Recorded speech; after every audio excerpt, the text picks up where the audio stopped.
오늘 설교 본문을 읽는데요. 잘 안 보이는 거예요. 그래서 안경을 벗고 이렇게 읽어야 되는데 때가 됐습니다. 때가.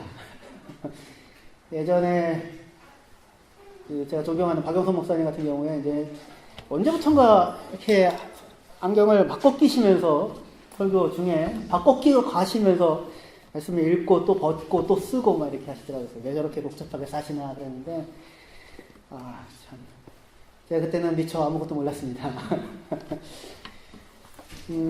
오늘 말씀이 제목은 그 금식이 누구를 위한 것이냐라는 것인데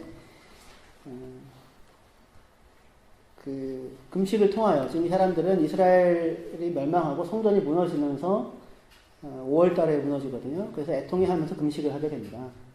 근데 그것을 통하여 배운 것이 무엇이냐, 그것 때문에 누구와 공감하게 되느냐, 누구의 아픔에 참여하느냐, 겪은 일로 누구와 함께 아파하고 함께 위로가 되느냐라고 하는 그런 말씀, 결국에는 그리로 저희 가게 될 거거든요. 그래서 이 말씀을 생각해 보려고 합니다.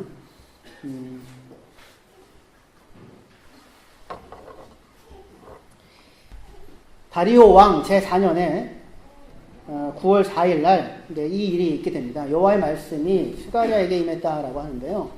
그냥 하늘에서 쭉 임한 게 아니고요. 베델이라는 곳에서 사람들이 와가지고 우리가 지난 오랜 세월 동안 5월달에 금식을 하고 살았는데 앞으로도 계속 금식해야 됩니까? 이제 그만해도 됩니까? 이렇게 묻거든요. 그 물음에 대한 대답으로 스가랴에게 하나님의 말씀이 임하고 그것을 이제 전달하는 내용입니다. 이때는 언제냐면 지금 다리오 왕 때예요. 페르시아 때에 518년 정도 됐을 때입니다. 지금 이스라엘 사람들은 70년 동안 금식했다 그렇게 얘기했는데 586년에 그러니까 지금부터 한 70년 정도 전에 성전이 무너지고 다 불타버리고 성전에 있는 모든 물건들이 빼앗기고 그 전에 또 포로로 다 끌려가고 이런 상황이에요. 그리고 나서 한참 시간이 지나서 바벨론이 망하고 페르시아에 고레스가 왕이 되면서 티루스 그 칙령을 발표해서 1차 포로기한테 다 많은 사람들, 그렇게 많지 않지만 일부가 돌아오게 됩니다. 538년에. 그리고 520년 돼서 성전을 이제 건축하기 시작해요. 그리고 나서 한 2년 정도가 지난 상황입니다. 그러니까 지금 이 베델에서 보낸 사람들은 5월달과 7월달에 이렇게 금식했다고 했었었는데 그 내용이 그거예요. 성전이 무너지면서부터 금식이 시작된 겁니다. 그런데 이미 이제 성전이 지어지기 시작해서 한 2년 정도 성전 기초가 놓여지고 어느 정도 지어지니까 이제는 우리가 더 이상 성전 무너진 것 때문에 슬퍼하며 금식하던 그 일을 지속하지 않아도 되지 않겠는가, 이런 거죠. 무슨 이야기인지 아시겠죠? 네. 그래서 이제는 이제 성전이 완성되어져 가니 이제는 그만해도 되지 않겠는가, 이제 이런 물음입니다. 그런 물음에 대한 이제 선지자의 대답이에요.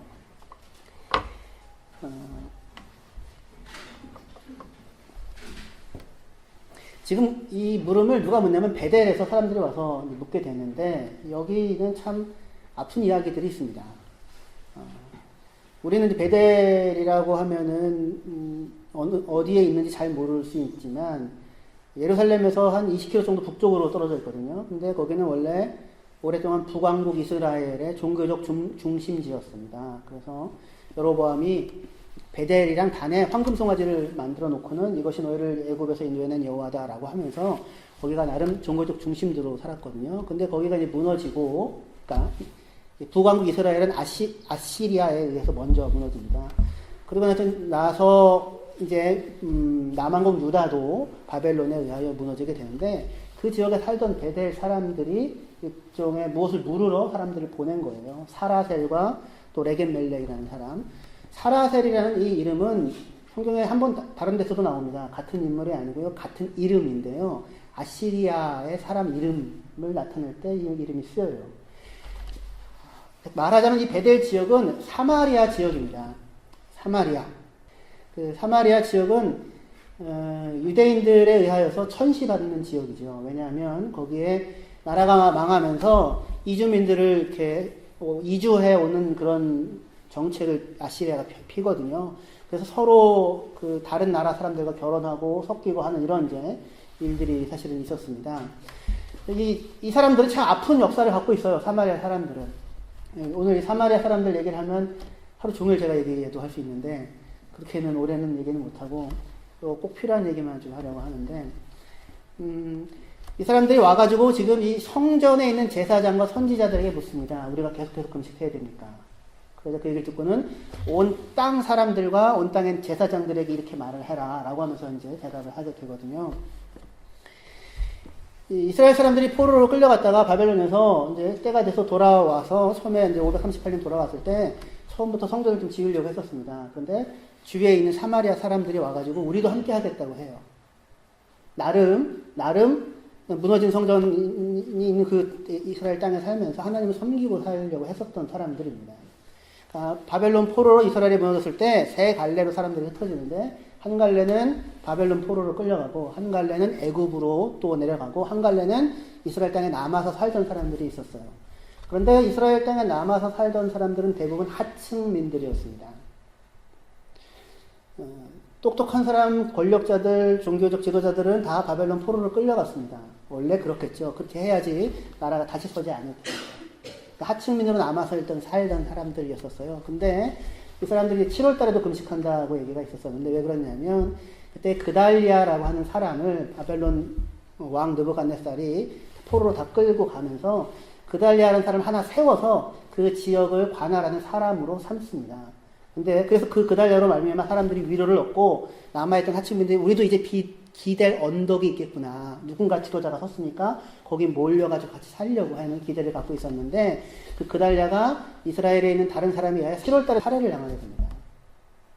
그리고는 일부는 이집트로 내려가고 여전히 이스라엘 땅에 남아있는 그 땅의 사람들, 암하 아레츠라고 그 땅에 있는 사람들이 70년 정도를 나름 하나님을 섬기면서 살겠다고 그렇게 살고 있었습니다. 그런데 이스라엘 사람들이 포로에서 돌아와가지고 이제 성전을 지으려고 하는데 그 사람들이 우리도 같이 짓자고 왔는데 니들은 가 한 거예요. 너희들은 이미 종교적으로 불순하고 섞여 있고 인종적으로도 불순하고 섞여 있는 사람들이니까 우리는 여호와 하나님만을 섬기는 사람들이야. 그래서 나름 이제 성전을 짓는데 이 사람들을 함께 끼워주지 않습니다. 이 사람들은 마음이 참 아픈 상황이죠. 그래서 방해하기도 하고 뭐 이런 일들이 있었어요. 시간이 지나서 520대 다리오 왕 4년에 518년 정도 됐을 때 이 사람들이 와가지고 이제 금식에 대해서 묻는 겁니다. 거기에 대해서 이제 답을 하고 있는데 이 사마리아 사람들을 예수님이 한 500년 뒤에 찾아갑니다. 사마리아 여인 수가성 우물에 그래서 만나서 그 여인에게 생수를 주고 메시아라고 자신을 나타내고 사마리아 사람들이 예수를 믿게 돼요. 거기서 나름 그리심산에서 하나님 섬기고 있던 사람들. 반대로 이스라엘 사람들은 성전을 열심히 지어서 화려한 성전을 갖고 있는데 예수님은 이 성전을 헐어버려라 내가 사흘 동안에 일으키리라 라고 하는 그 얘기를 했잖아요. 근데 그 성전, 예수님이 헐어버리라고 하는 성전이 지금 이 수룹바벨 성전입니다. 제2성전이라고 해서. 지금 열심히 짓고 있는 중인 거예요. 유대 사람들이. 그러니까 역사가 지금 이 단면만 보면 제대로 알 수가 없습니다. 한 500년쯤 지나봐야 이게 지금 어디로 가는지 이렇게 알 수 있거든요. 하나님께서 나름 우리 민족적으로 종교적으로 엘리트들이고 순수한 사람들이 해서 지금 열심히 지금 성전을 짓고 있어요. 일단은 지금은 하나님이 그것을 격려합니다. 그것을 격려해요. 왜냐면 그게 있어야 그 다음에 단계로 무슨 이야기를 이제 또 하나님이 하실 수 있거든요. 이 사마리아 사람들은 참 가슴 아픈 역사들을 가지고 있는 사실은 사람들인데 예수님은 결국은 그 사람들을 찾아가서 그 사람들을 위로하고 그 사람들을 돌이킵니다.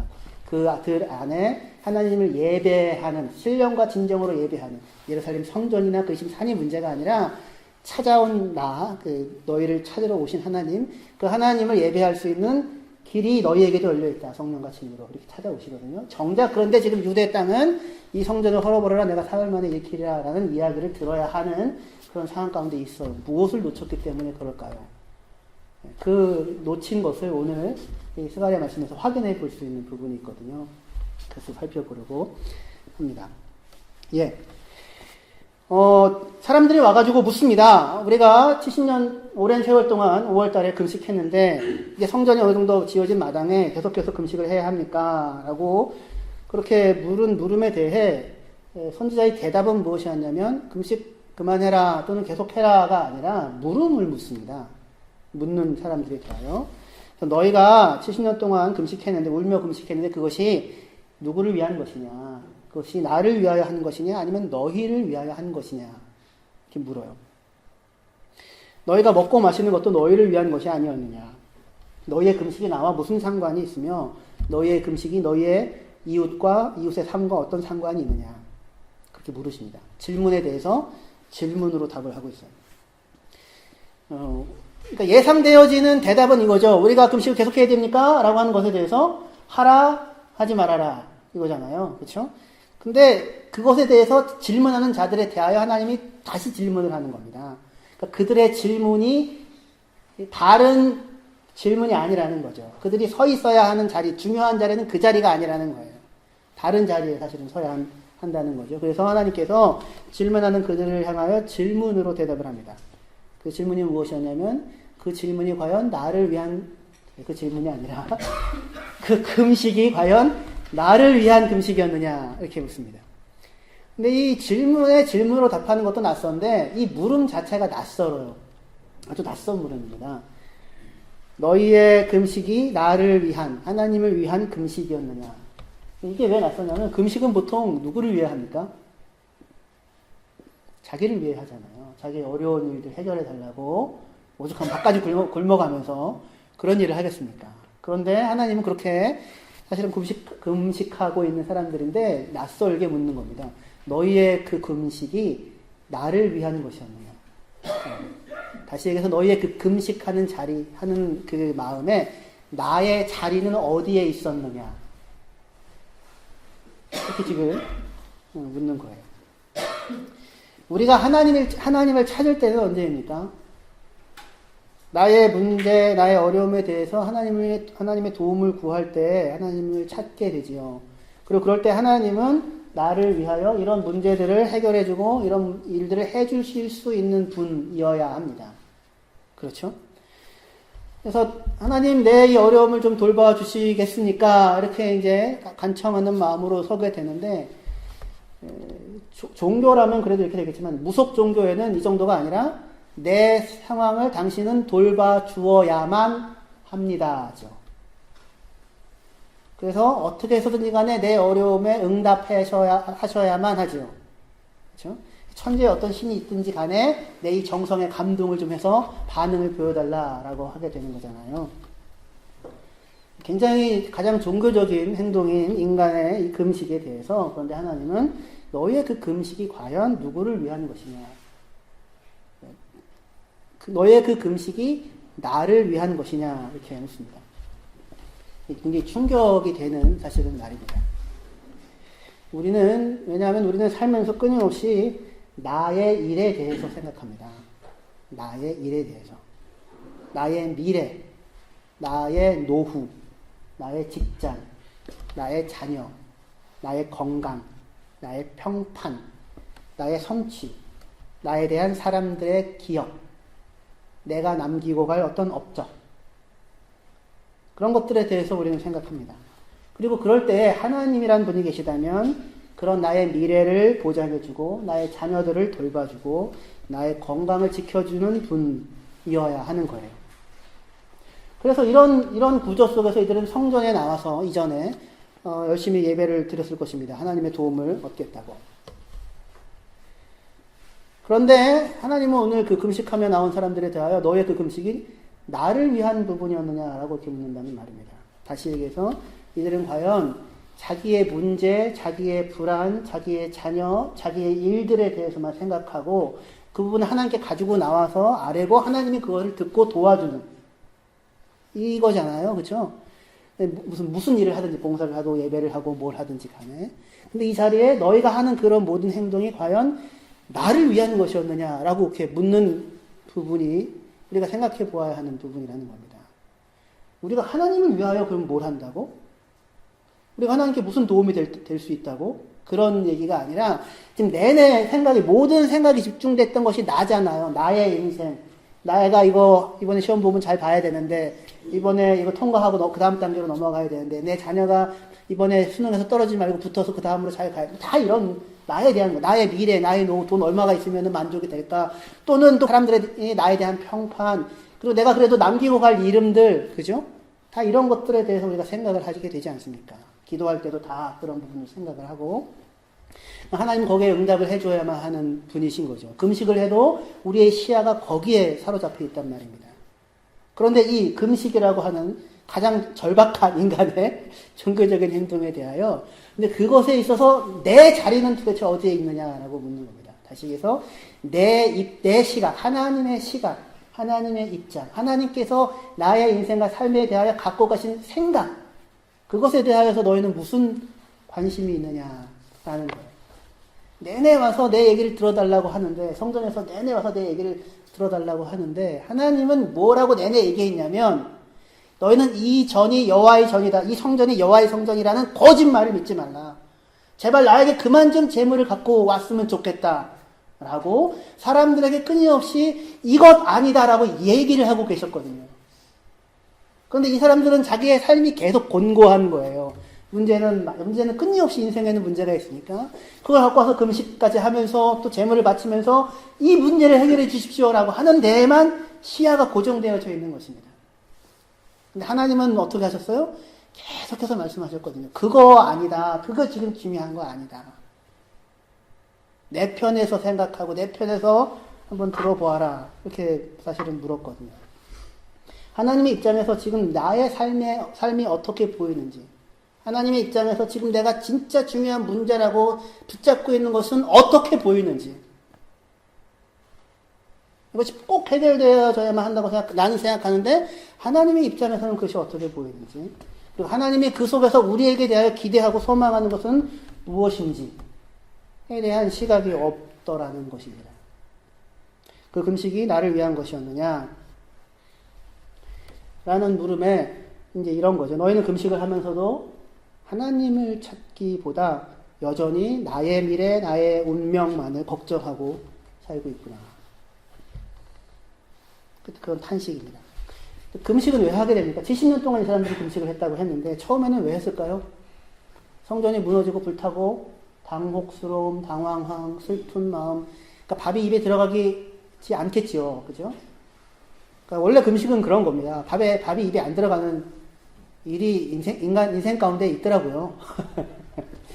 입맛이 떨어지는 그런 기적 같은 일도 있더라고요. 그때 밥을 먹고 싶어도 먹을 수가 없는 때가 있잖아요. 당혹스러움, 이 뭔가라고 하는 그런 마음으로 시작했을 텐데 70년이 지나오니까 이게 도대체 이걸 왜 계속 굶어야 하는지 이게 무거운 사실은 일이 되었었습니다. 금식을 통하여서 금식을 한다면 인간은 그것을 통해 무엇을 배우게 됩니까? 자기의 연약함을 사실은 배워야 하잖아요. 배우게 되잖아요. 섀도우랜드라고 하는 영화가 있습니다. C.S. 루이스라는 유명한 나니아 연대기라는 책을 쓰고 영미권에서는 가장 큰 영향력을 미친 20세기 1900년대 후반에 가장 큰 영향력을 미친 기독교 지성으로서 사람이라 보통 얘기를 하는데요. 그 사람의 이제 말년의 사랑을 다룬 영화가 있어요. 제가 20대 때 영화를 그때 봤었었고 최근에 다시 보게 됐는데, 루이스 영화에 따르면 그 영화가 얼마나 현실을 다 반영했는지는 잘 모르겠습니다만 영화가 상당히 아마 현실을 반영한 걸로 알고 있어요. C.S. 루이스는 말년에 미국 출신의 이혼 여인 조이라는 여자를 만나서 사랑을 하고 결혼을 하게 됩니다. 그 아이도 한 7살 정도 돼 보이는 남자아이도 딸려있는 그런 여인이었는데, 그러니까 사실은 굉장히 어렵게 찾아온 사랑이고, 마음이 사랑이 이렇게 꿈틀꿈틀 사실은 하고 있었는데, 그 영국 신사답게 애써 그것을 외면하고 사실은 있었거든요. 만나서 사랑이 싹트고 있었었는데, 늘 기억하고 생각이 되고, 그 여자가 미국에서 영국에 왔다가, 미국에 돌아갔다가, 이혼을 하고 다시 이제 돌아온 상황이었었습니다. 근데 영국에서 체류를 하기 위해서 비자 문제가 해결돼야 되잖아요. 그래가지고 결혼을 해달라고 법적으로만 부탁을 합니다. 이 얘기 안에는 밑에는 서로 간에 어떤 이런 감정이 사실은 있다는 걸 전제로 여자가 그 조이가 요구를 했던 거죠. C.S. 루이스는 사실은 그런 마음이 있음에도 불구하고 나는 저 불쌍한 여인을 그냥 내칠 수 없다라는 그런 명분을 내세워서 법적 결혼에 동의를 하고 서류상으로 결혼하게 됩니다. 근데 그리고 나서 얼마 안 있어 이 여인이 쓰러져요. 그래서 병원으로 갑자기 옮겨가는데 그것을 보고는 자기 아내 그녀를 향한 사랑이 얼마나 강력한 것이었는지가 이렇게 막 올라오는 겁니다. 그래서 그 병원 안에서 다시 목사님을 모셔놓고 결혼식을 다시 해요. 영원히 헤어지지 않겠다, 이렇게. 그리고는 돌아와서는 영화에서 몇 장면, C.S. 루이스가 영국의 옥스퍼드 채플에서 기도를 하는 장면들이 몇 장면이 나옵니다. 계속해서 기도를 하게 됩니다. 근데 그 여인은 어떤 상태였냐면 암 말기였어요. 그래서 이제 시간이 얼마 남지 않았다고, 당신이 누릴 수 있는 행복은 굉장히 짧은 시간밖에 안 남아있다는 그런 상황을 이제 사실은 알면서도 결혼식을 하고 그렇게 했었던 것이었습니다. 기도를 내내 하게 되죠. 당연히 기도를 내내 하게 되는데, 하지만 다행히도 그 시간이 어느 정도 지나서 여인이 체력을 회복해요. 그래서 병원에서 이렇게 나올 수 있을 만큼, 그래서 시간을 얼마라도 여행도 다니고 보낼 수 있을 만큼의 상태가 됩니다. 근데 그렇게 여인이 나갔을 때 동료 교수들이 다 와가지고 축하를 해줍니다. 격려를 해주면서 그럴 줄 알았다. 그렇게 될 줄 알았다. 자네가 정말 열심히 기도하지 않았는가. 내가 봤다. 정말 기도한 보람이 있구나. 이렇게 이제 격려를 해줘요. 그런데 그 이야기를 듣고는 루이스가 대답합니다. 내가 기도했던 거는 그런 게 아니었다고. 그녀의 회복을 위해서 기도했던 것이 아니었다고. 그녀의 건강의 호전을 위해서 그렇게 열심히 기도했던 것이 아니라 도저히 그 시간들을 기도하지 않고서는 견딜 수가 없었을 뿐이라고. 기도 말고는 어떤 것도 할 수 없었다고. 정말 끊임없이 기도했지만 그건 기도하지 않고는 그 시간을 견딜 수 없었기 때문이지 이 상황을 바꿔달라고 기도한 것은 아니라고. 왜냐하면 기도를 통하여 내가 바꿀 수 있는 것은 하나님의 뜻이 아니라 나 자신이라고.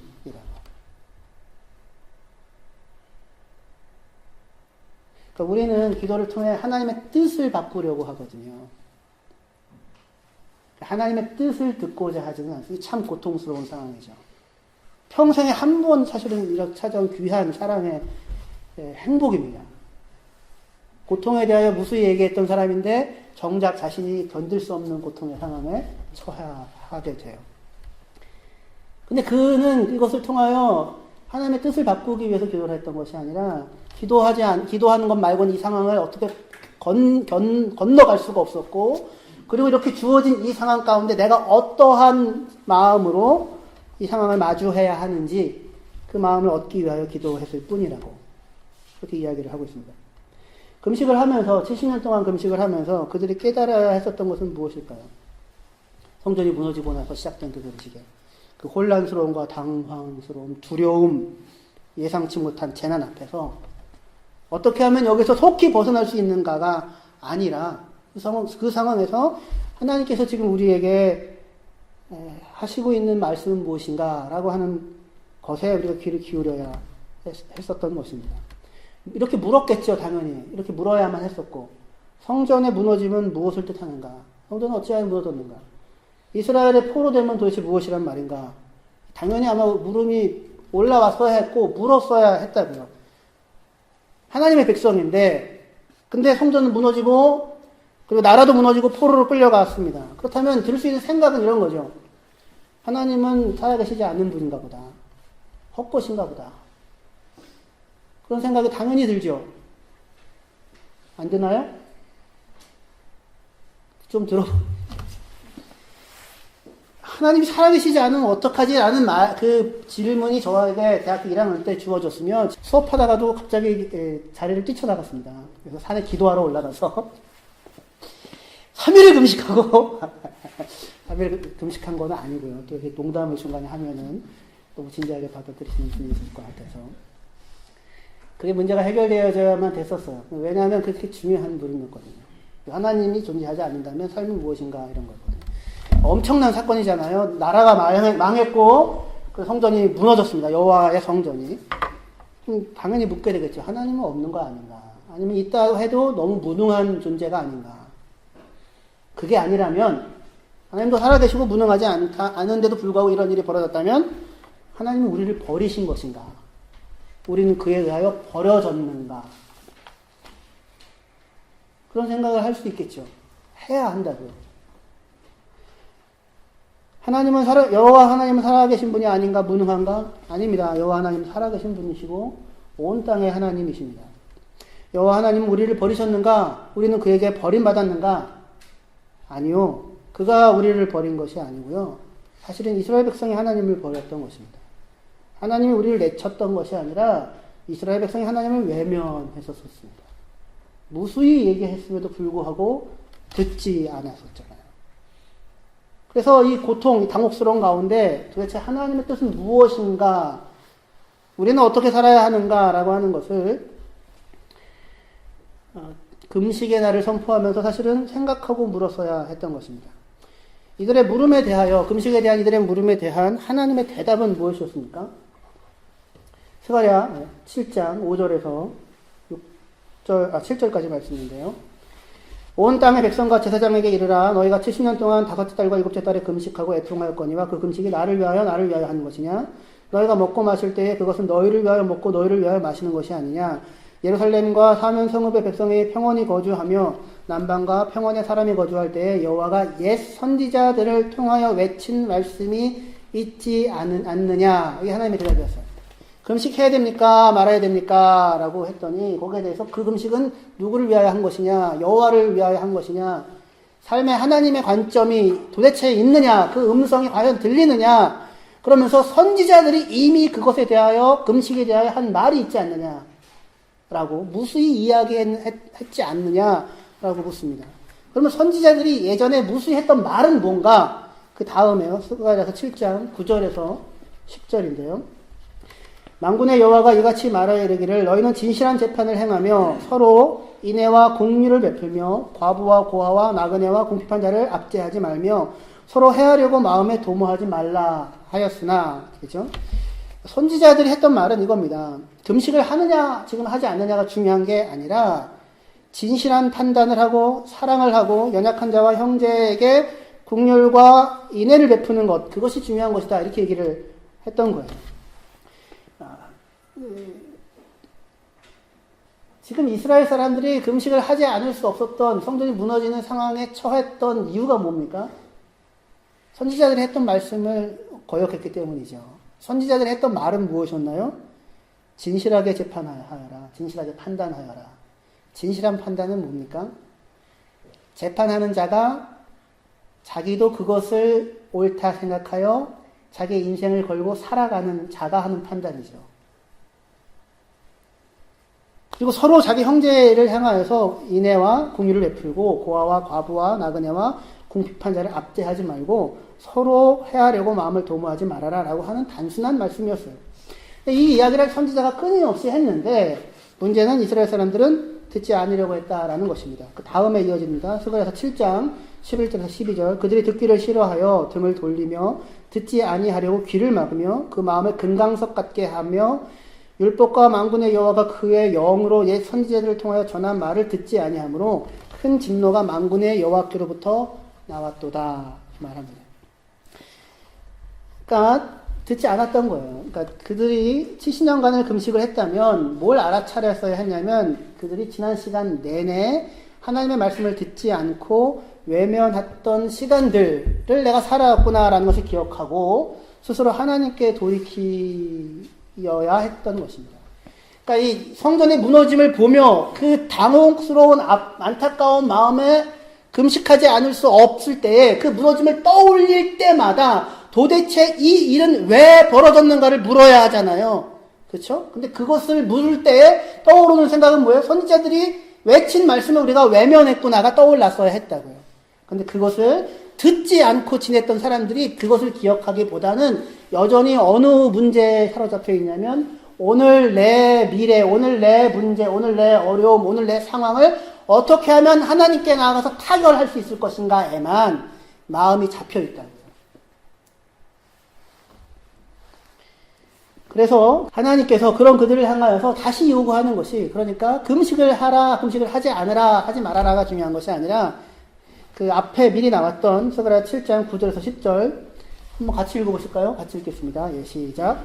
만군의 여호와가 이같이 말하기를 너희는 진실한 재판을 행하며 서로 인애와 공유를 베풀며 과부와 고아와 나그네와 궁핍한 자를 압제하지 말며 서로 해하려고 마음에 도모하지 말라. 이 말씀을 하십니다. 서로 진실하게 판단하고 서로 형제를 사랑과 공유로 대하라는 말씀이에요. 그렇게 심오해 보이지 않고 누구나 다 이게 맞는 얘기지라고 동의할 수 있는 말이지요. 그죠? 지당하신 말씀이죠. 근데 문제는 이스라엘은 이 길을 따라 살아가지를 않았다라는 것입니다. 이스라엘이 누군데요? 이스라엘은 어떤 사람들입니까? 고아와 과부의 심정을 누구보다도 잘 알아야 하는 자들 아니었나요? 왜냐하면 애굽의 종노릇 했었잖아요. 자기가 아들을 낳으면 낳은 아들을 죽여야만 했었잖아요. 이집트의 압제 가운데. 그죠? 고된 노동의 아들을 잃은 엄마는, 부모는 얼마나 많겠습니까? 그런 일들을 가장 잘 알아서 했던 사람들이 이스라엘 사람들이었습니다. 이스라엘이 누구입니까? 나그네와 우고하는 자와 가난한 자의 심정을 누구보다도 잘 알아야 했던 자들이 그들이었잖아요. 그들 자신이 나그네와 우고하는 자였으니까. 밥이 있어도 굶는 것은 별로 그렇게 쉽지는 않은 일이지만 애통한 일은 아닌데, 없어서 굶는 심정은 참으로 고통스러운데 그 마음을 누구보다도 잘 아는 사람들이 이스라엘이었습니다. 나그네와 우고하는 자의 심정을 누구보다도 잘 아는 자들이 출애굽을 경험한 그들이었어요. 그런데 출애굽하여서 배에 기름이 차고 마음에 기름기가 돌자 그런 지당하신 말씀은 지당하신 말씀이지 하고 귀에 들어오지를 않았고 자기를 위하여 하늘 여왕을 섬기는 길로 빠져 들어갔습니다. 그로 말미암아 하나님께서는 선지자들을 보내어 끊임없이 보내었습니다. 그런데 그들이 듣지 않았습니다. 그래서 마침내 하나님은 선지자들을 통하여 이스라엘을 흩으실 것을 말씀을 하셨습니다. 바로 더 뒤에 나오는 스가랴 7장 13절에서 14절입니다. 내가 불러도 그들이 듣지 아니한 것처럼 그들이 불러도 내가 듣지 아니하리라. 만군의 여호와가 말하였느니라. 내가 그들을 바람으로 불어 알지 못하던 여러 나라에 흩었느니라. 그 후에 이 땅이 황폐하여 오고 가는 사람이 없었나니 이는 그들이 아름다운 땅을 황폐하게 하였음이니라 하시니라. 이렇게 말씀하십니다. 70년간 근식을 했다면 이렇게 말씀하시는 황폐함과 재난과 흩음을 말씀하시는 하나님의 마음을 좀 알아차렸어야 했습니다. 내가 불러도 너희가 듣지 않은 것처럼 너희가 불러도 내가 듣지 않겠다. 이게 무슨 말입니까? 내가 너희를 버렸다라는 말입니까? 제발 좀 내 목소리를 들으라 라는 얘기입니다. 제발 좀 나의 목소리를 들으라 라는 얘기입니다. 그따위로 하려면 얘기가 나가서 영영 돌아오지 않으라는 말이죠. 저 여러 번 제가 그 순종의 증인으로 제가 얘기를 하는데, 하도 제가 오줌을 싸고 어렸을 때 다녀가지고, 겨울에, 뒤져. 용정리 얼음판에 가서 뒤져. 그 말을 듣고 순종하여서 한 길을 건너가고 있는데, 저희 누나가 와가지고는 엄마한테, 엄마 큰일 났어. 성일이 용정리 얼음판으로 죽으려고 하는데, 큰 길 건넜어. 그래가지고, 엄마가 찾아서 보니까 정말로 거기로 울면서 가고 있더라는. 그러라는 얘기가 아니죠. 그죠? 그러라는 얘기가 아니죠. 나의 말의 목소리에 귀를 기울이라 라는 이야기입니다. 이스라엘 백성이 70년을 금식하는데도 다만 자기를 위한 금식이었어요. 자기의 목소리만이 울려나요. 하나님의 목소리는 안 들려요. 그들을 향해 끊임없이 말씀하셨던 하나님의 목소리는 안 들립니다. 그래서 하나님께서는 그들을 포로로 흩으십니다. 고통의 날들이죠. 고통은 우리를 향해 말씀하시는 하나님의 확성기다라는 말이 있습니다. C.S. 루이스가 본인 스스로가 한 말입니다. 고통은 우리를 향하여 말씀하시는 하나님의 확성기라고요. 아무리 이야기를 해도 들리지가 않는 겁니다. 듣지를 않고 여전히 내 문제, 내 어려움, 내 불안, 내 자녀, 내 미래 이것만을 가지고 와서 하나님 앞에 서는 겁니다. 끊임없이 하나님이 지금 이거는 여호와의 성전으로서의 바른 길이 아니다라고 얘기함에도 불구하고 그래서 제발 들리라고 이스라엘 백성들을 다시 흩으십니다. 출애굽 이전의 상황으로 돌려놓으십니다. 70년이 지납니다. 그래서 그들은 고아와 과부와 우고하는 자와 나그네와 가난한 자들로서 70년을 살게 됩니다. 진실하지 않은 재판의 피해자가 됩니다. 어찌 고통스럽지 않겠습니까? 하나님께서 이렇게 하신 뜻이 무엇입니까? 더 나은 미래와 더 큰 번성을 위하여서요? 아니요. 모르겠습니다. 환난의 날, 고통의 날은 피하는 것도 아니고 이기는 것도 아니라 겪어갈 뿐입니다. 그 일을 통하여 무엇을 얻을 수 있을까요? 그거는 모르겠는데 하나 남겨져 있는 것은 있습니다. 하나 남은 것은 있습니다. 다른 무엇이 아니라 돌아온 이스라엘 사람들은 고통을 겪어 아는 자가 되었다는 것입니다. 고아와 과부와 이방인과 우고하는 자와 가난한 자가 무엇이며 그들이 이 땅에서 어떻게 고통하고 신음하고 살아가고 있는지를 겪어 아는 자들이 그들이 되었다는 것입니다. 그래야 그들은 고아와 과부에 대해 이방인과 우고하는 자에 대해 외국인 노동자와 가난한 자들에 대해 같은 마음으로 울려나는 자들이 되어야만 하는 것입니다. 그것이 그들을 불쌍히 여겨서 그들을 애굽에서 건져내신 하나님의 긍휼이고 하나님의 마음이었습니다. 십자가를 지신 하나님의 마음이었습니다. 우리가 외국인과 나그네로 이 땅을 살았다면 같은 외국인과 나그네에 대해서 갑질은 하지 말아야겠죠. 우리가 죄인임의 연약한 자로 구원을 받은 사람들이라면 같은 동료 형제들에 대해서 긍휼과 사랑의 마음을 가져야 할 것입니다. 그렇지 않다면 말이 되어지지 않을 거예요. 미선이나 효순이 사건을 겪은 한국 사람들이 6.25를 겪은 우리가 다른 나라의 전쟁의 상황에 대해 우리와 같은 희생자를 만들어낸다면 말이 안 되는 것일 것입니다. 세월호 사건을 겪은 우리가 자신의 일신의 안위를 위하여 부정과 불의의 눈을 감고 그 일의 동조자와 묵인자가 된다면 말이 안 되는 일일 거예요. 우리가 이 땅에서 겪는 이 많은 고통과 어려운 일들에 대해 어떤 목적론적인 이유가 있는지는 모르겠습니다. 하나님 무슨 뜻이, 얼마나 더 심오한 뜻이 있는지는 모르겠습니다. 하지만 그 고통을 만들어내는 데에 대한 책임은 우리에게 있습니다. 우리의 죄악과 우리의 욕심이 이웃과 형제들에 대해 그들을 착취하고 억압을 하게 하였습니다. 그 속에서 이스라엘 사람들은 자신과 함께 하시는 하나님, 자신을 긍휼히 여기시는 하나님, 자신을 불쌍히 여기시는 하나님, 그들의 하나님으로 계시는 하나님을 포로로 끌려가서도 만났고 돌아와서도 확인하고 있습니다. 하나님은 우리의 문제에 대하여 그것을 해결해 주거나 바꾸어 주는 대신에 우리와 함께 해주시는 것으로 당신의 대답을 삼아 주십니다. 우리의 문제와 우리의 고통과 우리의 부족함과 우리 스스로 어찌할 수 없는 모습에 대해 금식하면 순식간에 한순간에 바꾸어주는 것이 아니라 금식하지 않을 수 없고 기도하지 않을 수 없는 우리 곁에 우리와 함께 하시는 것을 통하여 우리 안에 당신의 사랑과 긍휼과 도움과 말없는 위로와 소망을 새겨 넣으시는 분이십니다. 제가 사실은 주일마다 토요일 날도 그렇고요. 주일 날도 그렇고 금요일 저녁부터 그렇고요. 저희 집안에는 별로 이렇게 화목한 분위기가 잘 안 됩니다. 일주일 내내 말씀을 준비하지만 스가랴 말씀도 매일 내내 준비하지만 주말이 되면 이제 제 아내는 아예 포기를 하고 우리 아이들도 집에 아빠가 있어도 있는지 없는지 아빠는 뭔가를 준비하고 있구나. 그래서 주말은 제 아내가 그냥 담당해 주는 날입니다. 마음에 늘 미안함이 가득합니다. 그 상황을 바꿔보고자 매주마다 애를 쓰지만 여전히 오늘도 마지막까지 말씀을 준비하고 다듬고 또 다듬고 또 다듬다가 결국에는 제 옷을 입고는 오게 되는데 그러한 저에 대하여 긍휼히 여기는 아내의 눈을 오늘 만났습니다. 말없이 옷을 데려서 갖다 주고 넥타이도 꺼내서 갖다 주고. 이전 항상 이런 장면이 우리 집에 늘 벌어지는 장면은 아닙니다.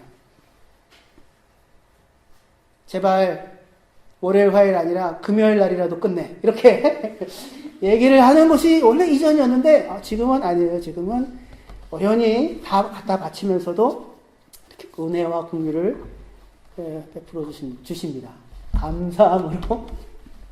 감사함으로 제가 변화될 것이라고 기대합니다. 다른 날이 올 것이라고 아내의 고통의 신음에 울려나는 사람이 될 것이라고 생각하는데, 아내가 저에게 대하여 그렇게 긍휼의 눈으로 옷을 갖다 주는 것 속에 아내의 신음이, 아내의 고통이, 아내의 아픈 마음의 목소리가 들립니다. 하나님께서 우리에게 그렇게 하신다. 바벨론의 포로를 끌려갔는데 잘 잡니다. 하나님이 함께 해주십니다. 이 삶이 끝장날 것 같았는데 아니요. 거기서 터를 이루고 잘 살고 삽니다. 애굽에서도 하나님이 돌봐줍니다. 알렉산드리아에서도 돌봐줍니다. 포로로 끌려서 다시 돌아온 그 자리에서도 하나님이 돌봐주십니다. 함께 해주십니다. 고통을 고스란히 같이 겪어주십니다. 그리고는 누구를 만들어내기를 원해요? 고아와 과부와 이방인과 우고하는 자와 압제당하는 자들에게 은혜와 긍휼과 자비를 베푸는 그런 사람들, 그런 민족을 만들어내기를 원하십니다.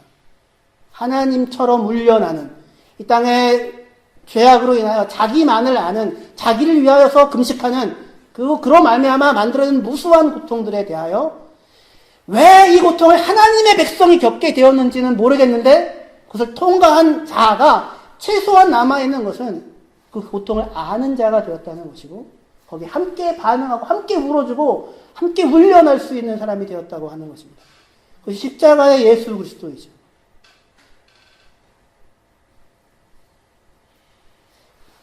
그것이 교회입니다.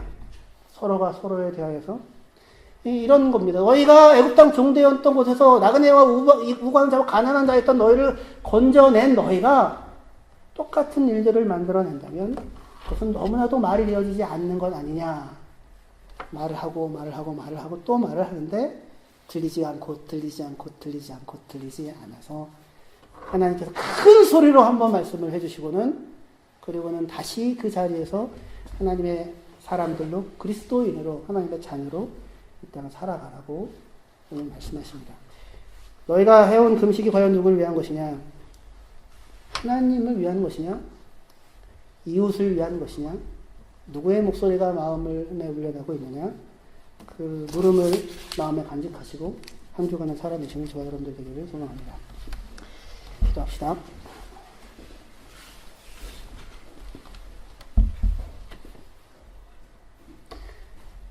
하나님 아버지, 은혜와 사랑을 감사합니다.